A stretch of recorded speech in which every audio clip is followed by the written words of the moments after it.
this is Sarah with the After School Enrichment Accelerator, and I'm talking to Marie-Louise Naste, assistant head of the preschool and kindergarten at the German International School of Silicon Valley. Hi, Sarah. Hi, Marie. I'm a big fan of Marie. It's going to be very obvious. So, what do you look for in enrichment programs for the German school? So when we pick enrichment programs, we look at quality programs that kind of align with our mission. So we want to make sure that the kids have a positive learning experience and it kind of substitute what we do throughout the day as well. So, when you say quality and values, are there specific words that your school as a whole has come to align with? Yes, so community is very important to us. So to have each child be their own within the community, very important to us. Have a well-rounded education, so offer different programs that maybe are not offered throughout the day, but they have a chance to do that in the afternoon. That's very important to us. Super. Do you get enrichment providers based on what the parents are asking for or what you think will be desirable? So it's kind of a mix of both. Sometimes I add classes because I'm a mom too, so sometimes I have my own interests that I like to put in there. Sometimes I add classes based on what I perceive is something that parents might enjoy. Sometimes I add classes based on the feedback I receive from parents, and then it's really a hit or miss. Sometimes it's really, working out, and sometimes it's just not. So, do you think that you have, well, firstly, how many programs do you have running at a time? So we have 1 to 2 activities each day of the week.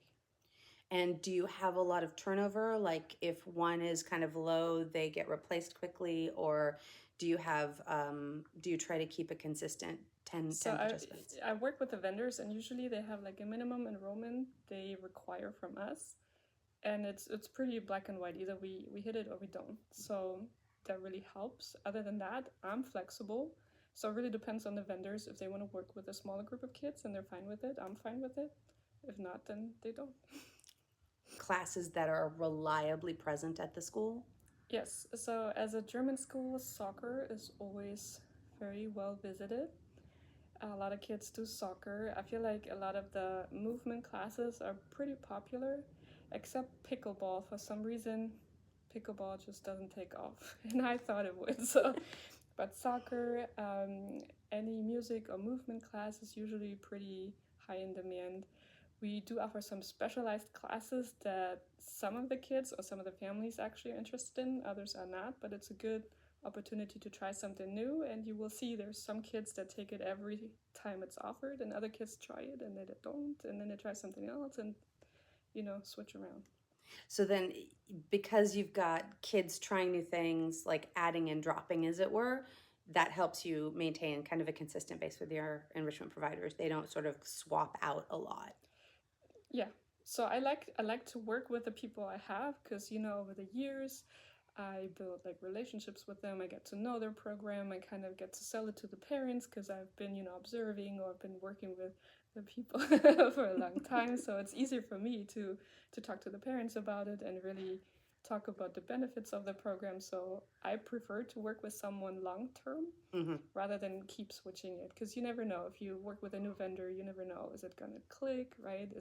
Are they going to click with our kids, because we have a lot of the bilingual kids, so you need someone that's flexible and able to kind of go with the flow, because you never know if you're going to have someone that doesn't speak English, or someone that it's just the first time ever in America and is so overwhelmed and needs like a little TLC. So things like that.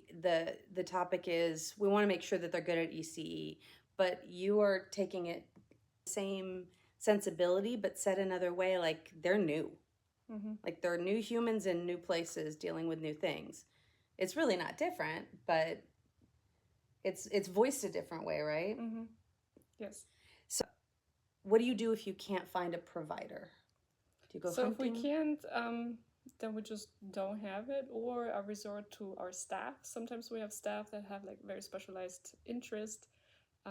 Sometimes we have, like years back, we had someone who had a ballet education way back, and she was like, "Oh, I would like to do something." We have someone that has yoga background, and if I can, because first priority is to make sure that staffing works in the afternoon. But if there is availability, I can work with staff. And sometimes for them, it's just a way to have like a personal interest that they can pursue with the kids in the afternoon. Sometimes it's just, I read in your report you can do this and that. Can you do that with the kids? So things like this. But usually, if we can't find it outside with the vendors, then we can't offer it. What's it been like having staff do it? Is it like It's nice, but sometimes it's a little hard because you work with them throughout the day and then they do this extra special thing, so they take on kind of a different role. Right. And sometimes it's a little harder to work with that because then they want to do their own thing, but I know how they work because I work with them the other 38 hours a week, so I kind of know where they need their support, but then they want to do their thing. So sometimes they don't receive feedback very well, or they're very particular because they already know the kids and they're like, oh my gosh, him or her, it's going to be so tough. But other than that, it's really just our constraint is the timing. So for afternoon, we need enough staff on board, so I can't really take them out and have them do something else. Kind of boring, but yeah. But how do you guys gain revenue from your enrichments? So we don't actually. So we charge what the vendors charge, because for us it's important to just offer a variety to the parents and the convenience. So a lot of kids are in the 8 to 5 program, and being a mom myself, I know I'm not going to go anywhere after 5, right, with my kids. So having the option of enrolling your kids while they're already enrolled in the afternoon program, I think provides a convenience to the parents, and there's like a few classes where we charge maybe like $5 extra to round it up. And with that, we might, I don't know, have like some ice cream social or something, but it's not like we don't have a revenue from this.